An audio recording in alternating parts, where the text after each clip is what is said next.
नमस्कार दोस्तों। मौलाना साजिद रशीदी साहब ने श्रीमती डिंपल यादव के विषय में जो कुछ भी कहा उसमें उनकी भाषा शैली भले ही आपत्तिजनक हो सकती है, लेकिन उनकी बात को पूरी तरह से नकारा नहीं जा सकता।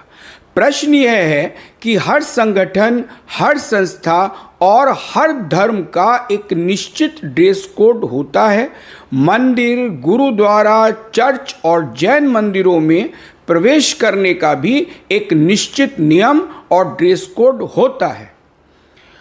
अगर आप कभी किसी भी गुरुद्वारे में जाएंगे तो आपको वहाँ सर ढकना और पैर धोना अनिवार्य है।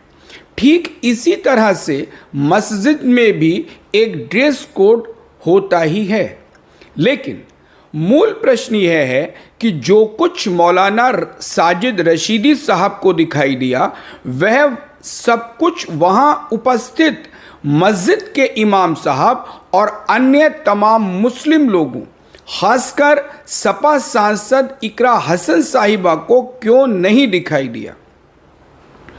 श्रीमती डिंपल यादव की आंखों पर तो वहाँ तुष्टीकरण की राजनीति का पर्दा पड़ा हुआ था और दूसरे उन्हें मुस्लिम रीति रिवाजों की गहरी समझ नहीं थी, लेकिन इकरा हसन साहिबा को तो इस्लामिक रीति रिवाजों, कायदे कानूनों की गहरी समझ है। तब क्या एक मुस्लिम स्त्री होने के नाते उनका यह फर्ज नहीं बनता था कि वह श्रीमती डिंपल यादव के पहनावे को दुरुस्त करने का प्रयास करती।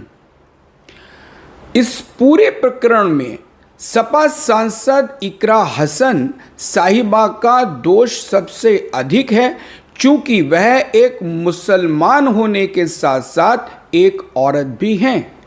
इसलिए किसी औरत की इज्जत को ढांकना उनका प्रथम दायित्व बनता था। अगर आप हमसे सहमत हैं तो कमेंट करके हमें ज़रूर बताएं।